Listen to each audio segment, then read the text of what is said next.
StudyIQ IAS. अब तैयारी हुई affordable. Hello dear students and welcome back to this series of world history lectures for the MRP program, Mains Residential Program.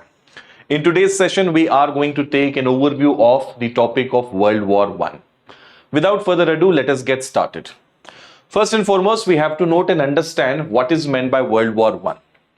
So World War I was a catastrophic war that was fought between two sides. One being the Central Powers, including Germany, Austria, Hungary, and the second side being Triple Entente, which included Britain, France, and Russia, and also later Italy joined it. These were the major powers on either side, and this war was fought from 1914 to 1918. This war was the most destructive war fought unto that point in the history of mankind, which led to a huge loss of human life, economic resources, cities were depopulated, futures were destroyed, and that is why this war is also referred to as the Great War. All civilized nations of that particular time fought in this war, and this was fought almost on like every corner of the world, and that is why it is also referred to as the Great War or World War I. Let us first understand the concept of total war that is used to describe World War I and subsequently World War II as well. Now, before World War I, generally speaking, the wars that were fought between two armies. Ruler of one particular country, nation, and that of another. They had a conflict on a battlefield. The victor dedicated a peace term to the vanquished, and that was the end of it. But when we enter 20th century, the nature of warfare changes. Now the war is no more between just two armies. Now the national prestige is at stake. And therefore, during the wars of 20th century, starting with World War I, we see that all resources of a nation were mobilized to fight the war. All resources of the nation were mobilized to fight the war. This is the first pillar of total war concept.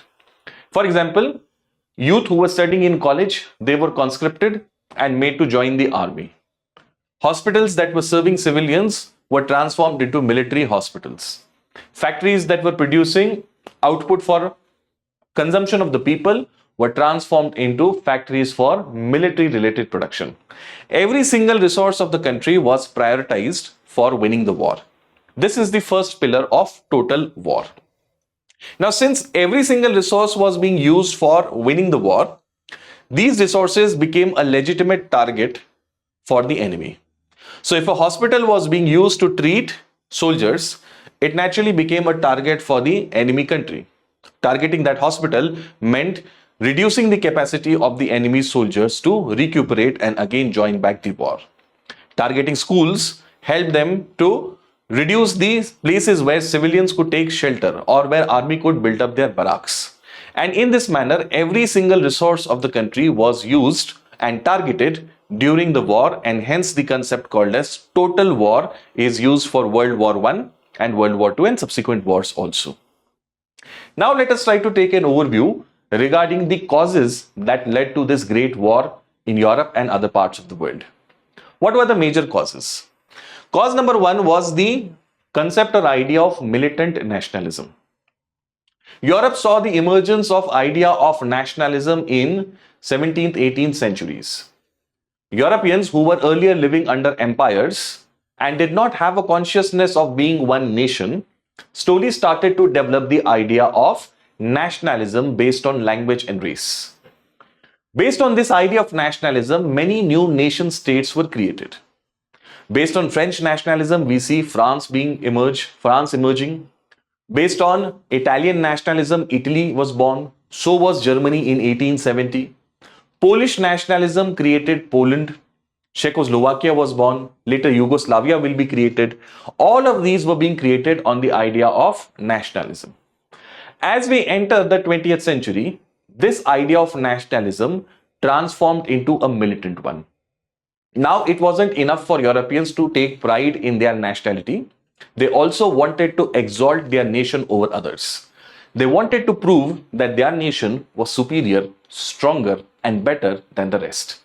And for this purpose, Europeans wanted to show their colonial possessions. The yardstick to measure the strength of a nation's pride, its nationalism, was how big its colonial possessions were and how strong its armed forces were. This is a new type of nationalism that we see towards the close of 19th century and early 20th century, which is called as militant nationalism. This militant nationalism will result in many conflicts between different European powers that will ultimately coalesce into World War I. Second major reason was secret alliances. Now, while European powers were conflicting with one another over various issues, especially related to territories abroad, these European powers tried to create secret alliances with each other. My enemy's enemy is my friend. On this principle, Europe started to build two separate camps based on secret alliances. These secret alliances were meant to come to each other's help when they are attacked by common enemies. And therefore, Europe becomes a tinderbox because of these secret alliances. The recent development in science and technology had led to a race in armaments. The advances in science, which should have been used for betterment of mankind, were instead harnessed for developing more and more potent and dangerous weapons. We human beings have been fighting. Bloodshed is part of human history. But the industrial revolution of 18th and 19th century amplified this potential of killing and maiming to a level never seen before by mankind. This led to a race in armaments where each one tried to outdo in building up deadly weapons. In this process, Germany had a very crucial role to play. Born in 1870, modern Germany had a lot of ambitions. Modern Germany's ruler, Kaiser William, declared the goal of world politics. Germany was no more a satiated power as Bismarck had wanted it to be in the 1870s and 80s. Kaiser William had more ambitious plans. He wanted to ensure that Germany gets its commensurate position in global politics. Germany should get similar kind of respect as Britain and France have. Moreover, Britain and France were not the same Britain and France as they were earlier. Germany was much more economically stronger, and therefore it felt that it was its right to have that position of respect in international politics. And this ambition of Germany will create a lot of conflicts in Europe. Germans will want to expand their colonial territories abroad, and this will bring them into conflict with the old boys of the game, that is Britain and France. Britain and France were determined to not allow Germany to expand its possessions. Thus, Germany's ambition became a significant point there. Then came the competition between Germany and England. Germans, being very advanced in science and technology, had rapidly advanced in industrial revolution also. The model that Britain had developed in industrial revolution was copied, amplified, and improved upon by the Germans. In many industries, the Germans, in fact, were taking over the British monopoly. Industries such as steel, industries such as chemicals, these industries, the Germans were already ahead of the British. This made British very insecure. Britain did not want to lose its earlier position of number one player as an industrial power.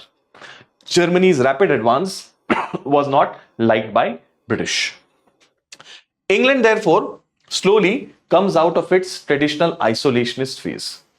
England had generally tried to avoid getting tangled up in Europe's politics. It always wanted to keep a comfortable distance so that it could focus on its trade and colonial possessions. But when Germans were rising, England could not resist entering into the fray of European politics. And therefore, keeping aside centuries-long rivalry with France, England entered into an entente with France first, and later with France's friend Russia. Together, these three, that is England, France and Russia, formed what is called as the Triple Entity. Germany was seeing all of this, and Germany felt that, and rightly so also, that all of this is happening, that is, Britain, France, and Russia are actually coming together to throttle the ambition of Germans. These three powers do not want Germany to occupy the position that it deserves. Kaiser William started to feel frustrated about these things, and this will lead him to take some missteps which will ultimately advance Europe towards this war. Some of these crisis events that took place before the war include the famous Morocco crisis. Germany and France both were keen on Morocco. Germany was flexing its muscle, and that is when France asked Britain to come to its help.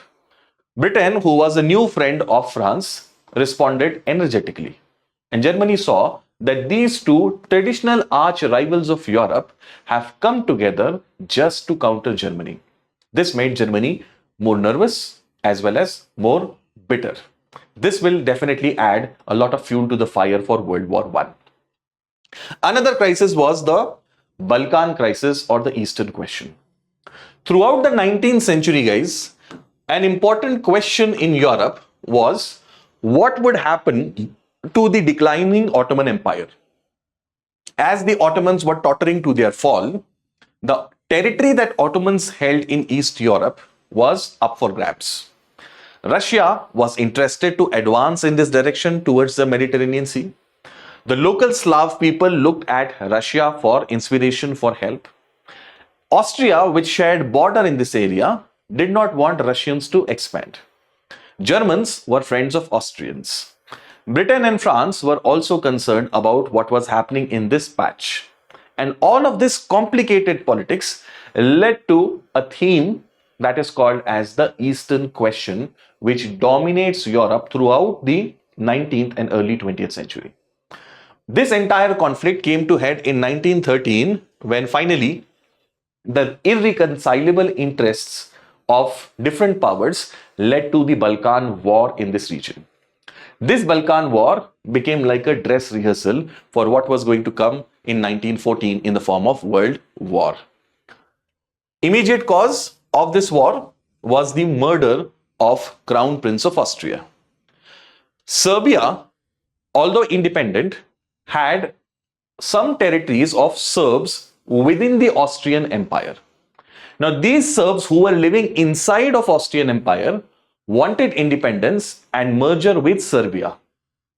These Serbian nationalists were leading a movement to get that independence. These Serbian nationalists conspired and got the Crown Prince of Austria assassinated. This led to a conflict between Austria and Serbia. This conflict then brought into the fray respective allies of Austria and Serbia. On behalf of Austria, Germany enters, and on behalf of Serbia, the Russians enter, and this ultimately results in World War I. Now, what was the character of the war like? Let us see some important characteristics. Number one, this war, of course, was fought on an unprecedented scale and intensity. The sheer number of combatants involved, the huge number of casualties, the potency of the weapons that were used, all of this made this war very intense and a high-scale war. All resources were used to fight the war, and therefore all resources became a target in the war. This is the concept that we discussed in the total war idea. This war was fought worldwide. All civilized nations participated in this, and therefore it is also referred to as World War on this account. This war was unusually destructive of human life. Several million people lost their lives, and many more were maimed and injured and left dependent on others for the rest of their lives.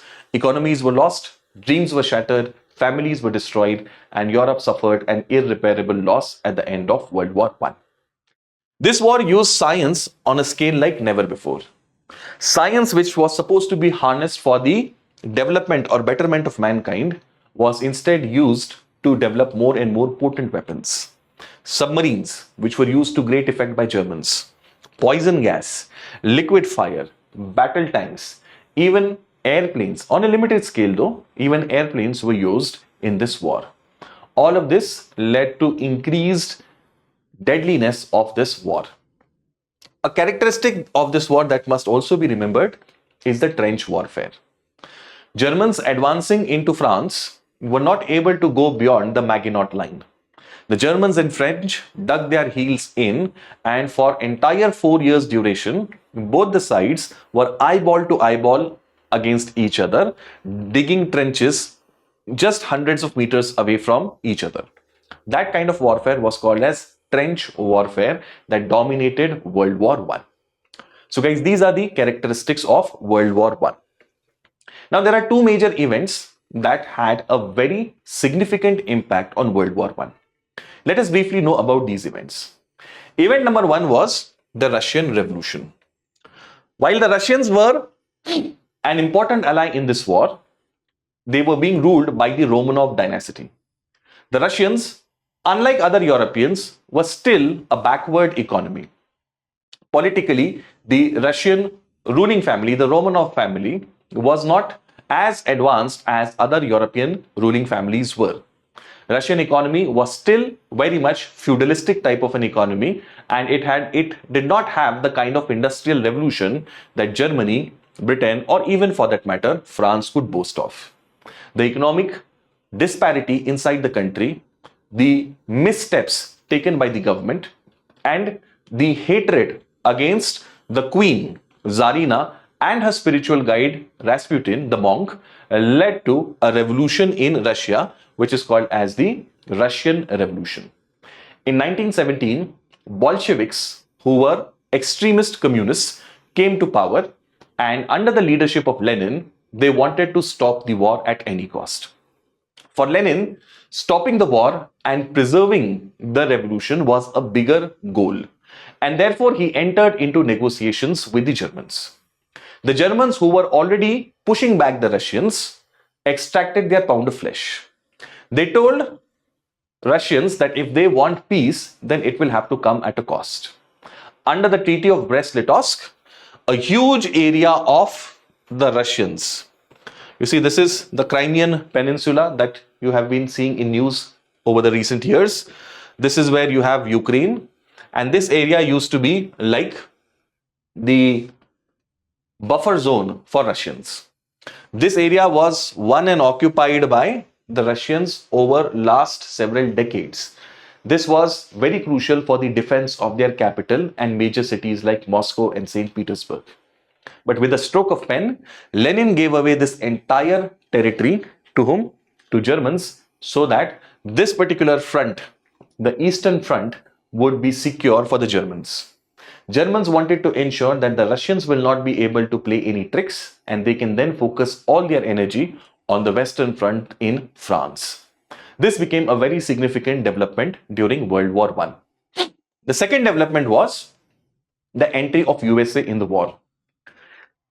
In the shaded area over here around England, German U-boats, the submarines, were very active. These submarines accidentally sunk some American merchant ships, and this brought USA into the fray of the war. USA joined the war on the side of the Central Powers, on the side of the Triple Entente. Naturally, the affinity for the British and the action taken by the Germans had angered the Americans, and therefore they enter on that side of the war, leading to tilting of the scale in favor of Britain and France. USA's entry is going to decisively shift the momentum in favor of Britain. After this, they were together able to end the challenge of Germany, Austria, Hungary, and the war will come to an end.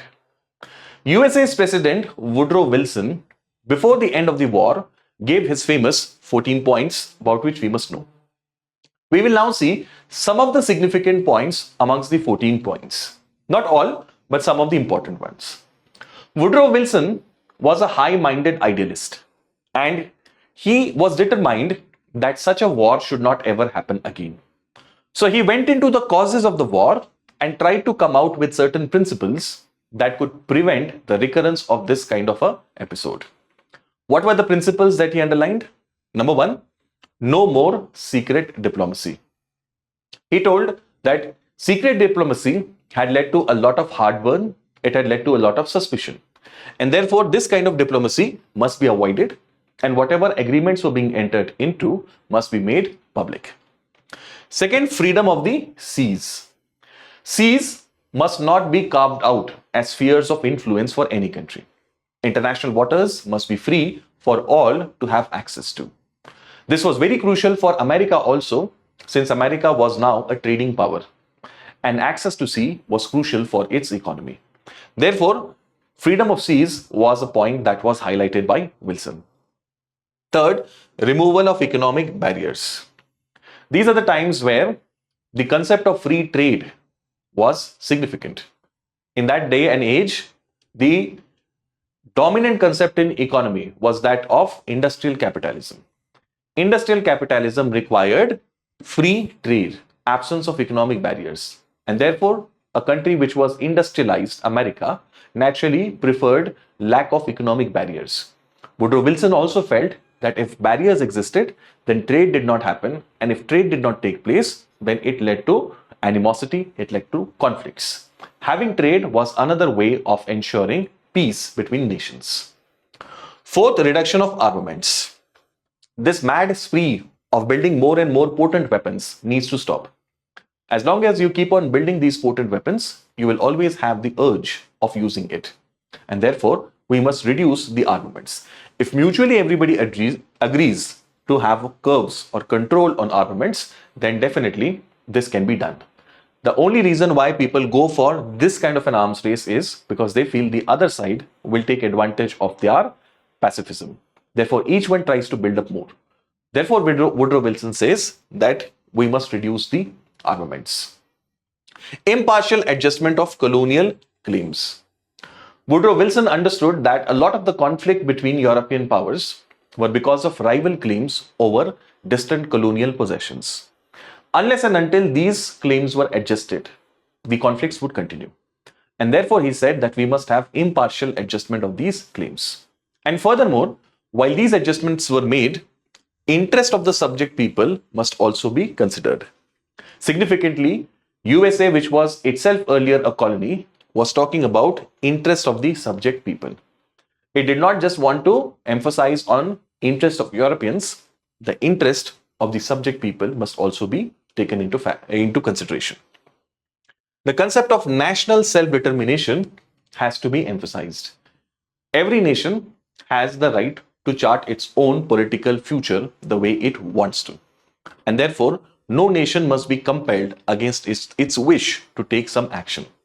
This is the idea of national self-determination. This national self-determination had emerged out of, way back during the 30 Years' War. At the end of it, in the Treaty of Westphalia, the concept of national self-determination had emerged. Woodrow Wilson would once again emphasize this in the 20th century. Every nation had the right to determine its future. After this, creation of an international neutral third party to deal with the disputes between countries. The concept of League of Nations was born out of this idea. Woodrow Wilson suggested this organization to ensure that there was a third party that will adjudicate the disputes and prevent conflicts between different powers. Germany must evacuate all territories that were occupied by her. This was very obvious. Since it was defeated, this would be required. There were several other points also, but they are not relevant from Maine's perspective. They concern more about some specific territorial claims. What are in terms of principles, those points we have already seen. So these 14 points would give an idealistic vision of what the world order should look like. Woodrow Wilson must be given credit for these principles. Now let us see how the peace was organized after the war. After the war, several treaties were signed with the vanquished powers. The most important one being Treaty of Versailles. This is a very important treaty that was signed in 1919 with Germany. Now, at the end of World War I, France desperately wanted to make Germany pay. It wanted to punish Germany to the fullest possible extent. The rivalry between France and Germany had been going on for last several decades. Since the birth of Germany in 1870, the people of France had nursed a grudge as to how Bismarck had humiliated the French when Germany was born. If you remember, Germany was created and the ruler of Germany was crowned inside the royal palace of the French, in the Palace of Versailles. For more than 40 years, the French had been waiting for this opportunity. They wanted to exact their revenge, and Treaty of Versailles was their opportunity for it. Therefore, they made the Treaty of Versailles as tough, as excruciating and painful for Germans as it was possible. Several territories of Germany were snatched away. Alsace and Lorraine, a few names we must definitely remember. Alsace and Lorraine, the provinces that were taken earlier by the Germans, were again given back to France.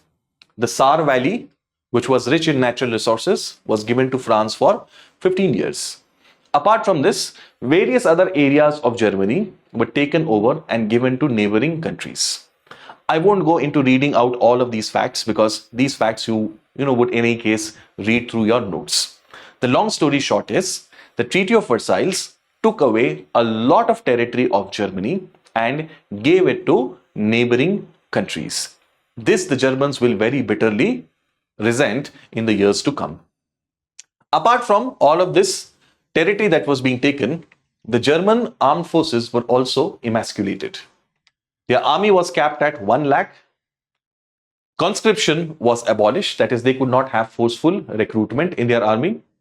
War-related production was reduced. German fleet, its naval fleet, was capped and a lot of its vessels were taken away and given to Britain. It could have only a small navy, and that too without its powerful submarines. The Germans were pioneers, guys, in this technology, submarine technology. The area of Rhine is a river that flows through Germany and it also forms the frontier with France. And typically when the Germans attacked the French, this was the area through which they used to attack. So the frontier of Rhine was demilitarized and Germans were not allowed to keep their military there. Germany had to accept a huge war guilt and it had to pay a huge sum of money, about 6,500 million pounds. So indemnity of that order was forced upon Germany. Germans, after having lost so much territory, after having suffered so much economically, were also made to pay such a huge sum. Left bank of the Rhine River was occupied by the Allied forces. This territory, which originally belonged to Germany, was now taken over by the French and its friends. So in this manner, guys, Germany had to go through this humiliating treaty. Thus, the Germans will resent it very, very strongly. Apart from Treaty of Versailles, the second treaty that was signed was with Austria, called as Saint-Germain. Like the German treaty, this treaty also was a humiliating one, which dismembered Austria and created several new states. Thus, Czechoslovakia was born. Bosnia and Herzegovina was given to Serbia. Serbia was enlarged at the cost of Austria, and a new country, Yugoslavia, was created. Several of Austrian territories were given to Italy. Italian-speaking areas of Austria were given back to Italy. Hungary and Austria were separated. Earlier they were fused together and the empire was called as Austro-Hungarian Empire. Now that was divided and separated. Austria was thus now just a small state from being one of the largest empires of Europe once upon a time. It was a small state of German-speaking people. That's it. This is what was made of Austria.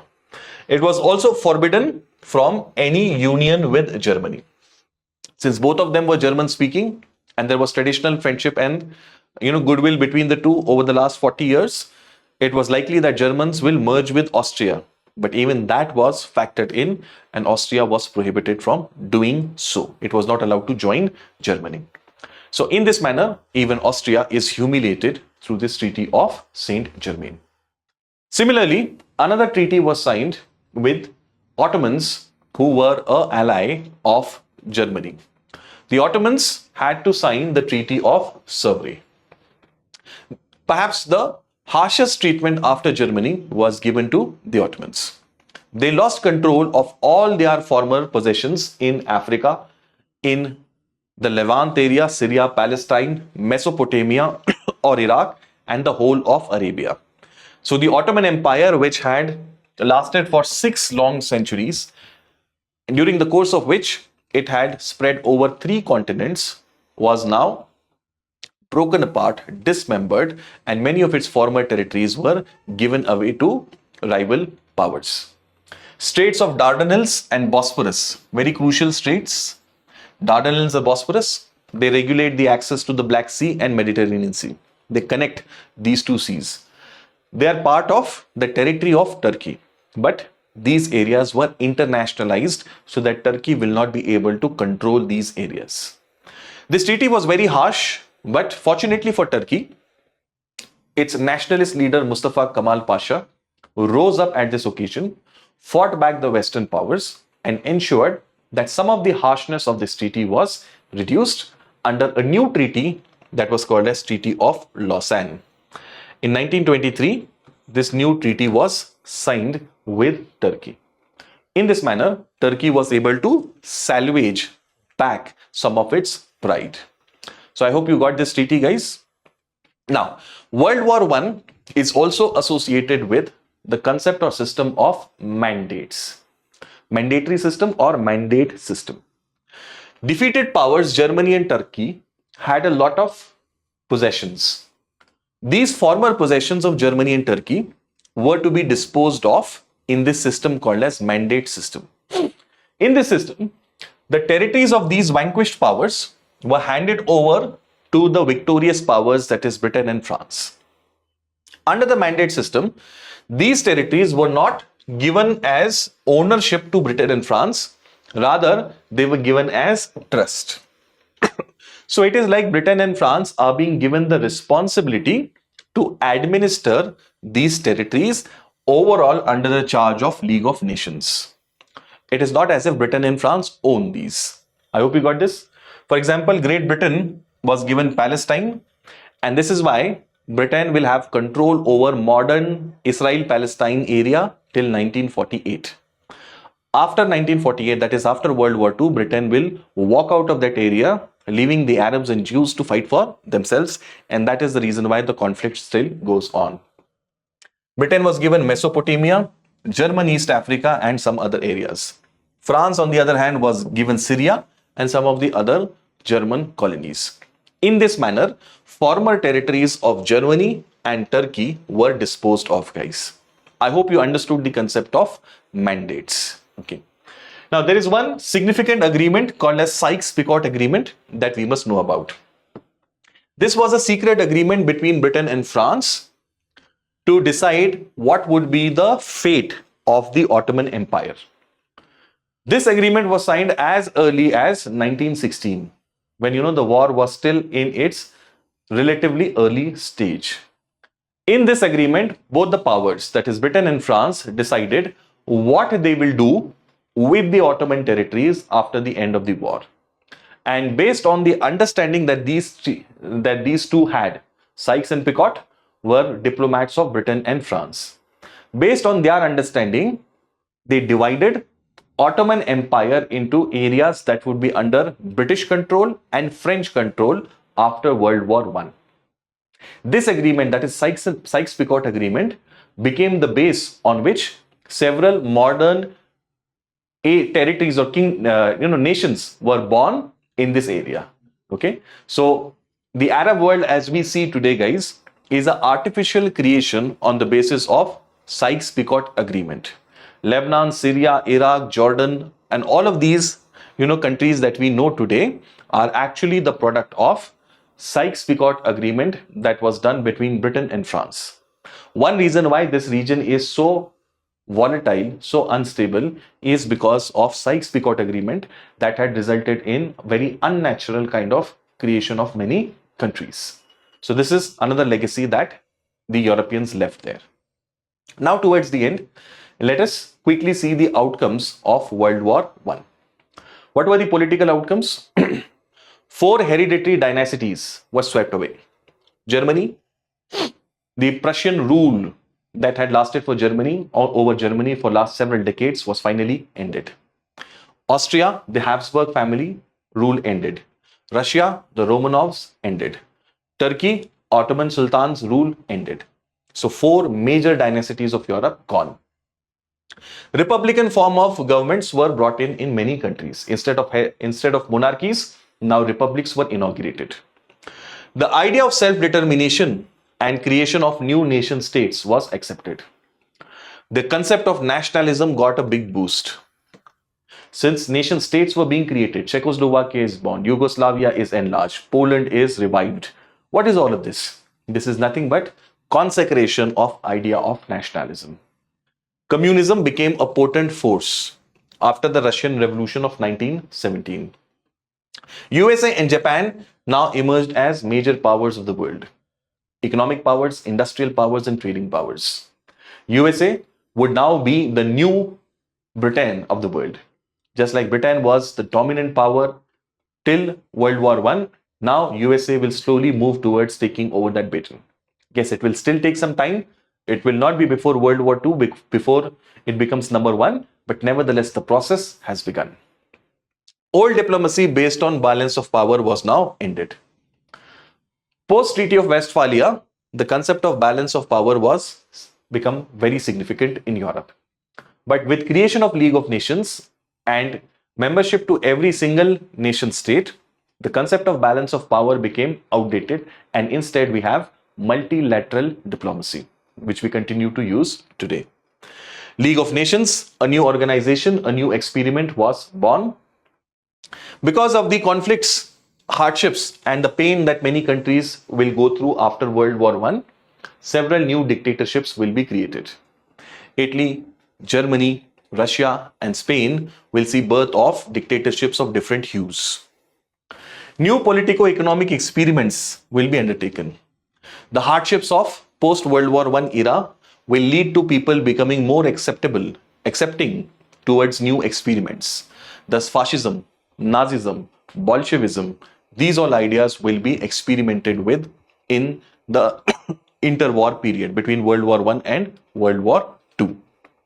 Labor became a significant force in politics. Women increasingly came out of their homes. Men had gone to war.